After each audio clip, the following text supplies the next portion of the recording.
Thank you, Senator Hawley. Senator Blackburn. Thank you, Mr. Chairman, and thank you for being here with us.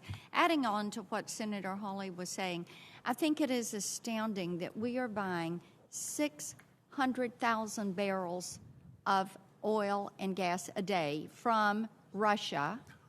Basically, this administration, because of killing the Keystone pipeline and locking down the energy sector, they are funding Putin's war.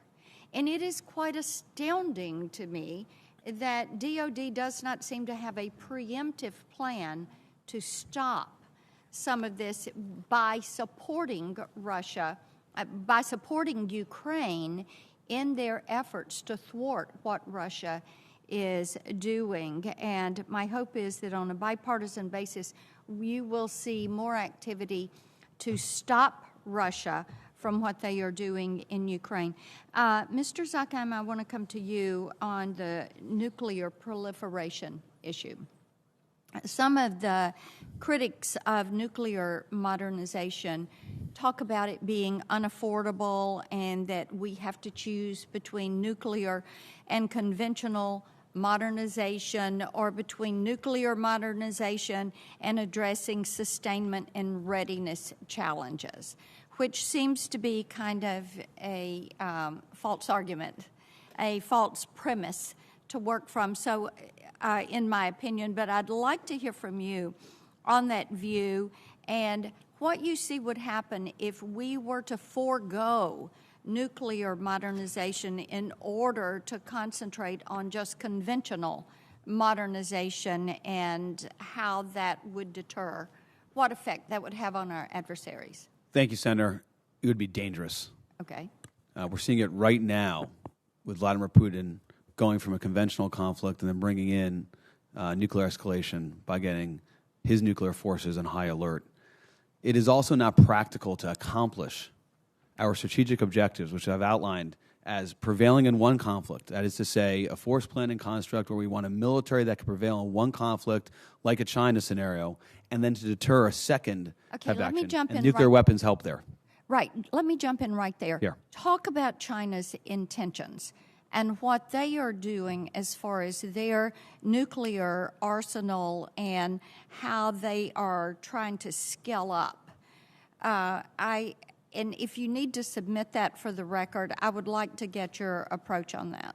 Well, I'm be glad to add more for the record, but Chinese military investment has been substantial. Their modernization efforts have gone along both with nuclear forces as well as conventional forces.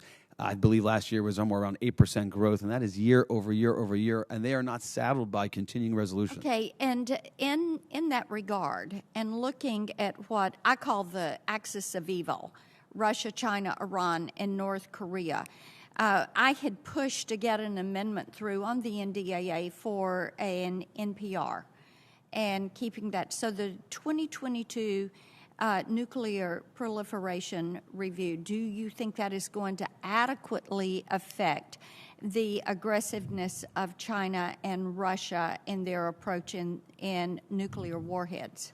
It's an opportunity. The NPR is an opportunity to deter Chinese and Russian adventurism if that NPR supports robust investment in the nuclear triad and does not change our nuclear declaratory policy.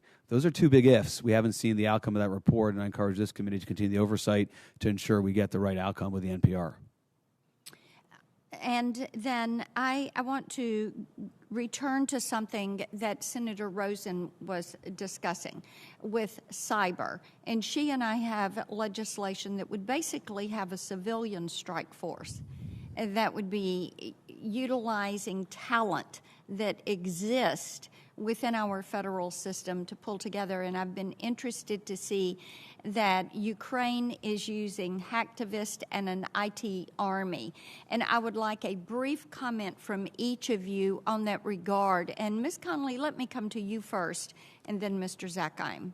Well, Senator, I think that's an excellent idea. We've already seen the European Union send in its cyber core into Ukraine. Ukraine has been a laboratory for over a decade of Russian cyber attacks and the implantation of malware. The more civilian capabilities we have can be very helpful. It needs to be directed, obviously, but I think that's a fantastic idea. We also have to ensure every American is practicing the best cyber hygiene because we all have a role to play in this. We do, and Senator Blumenthal and I have legislation that would address that commercial sector. But our military and governmental sectors, we need to pop up a bit. Mr. I would only add, I agree with Ms. Conley and support your efforts, Senator, but we need policies that allow us to use those capabilities. That has been hampering us for over a decade now, and that's where I recommend the oversight focus. Thank you. I appreciate the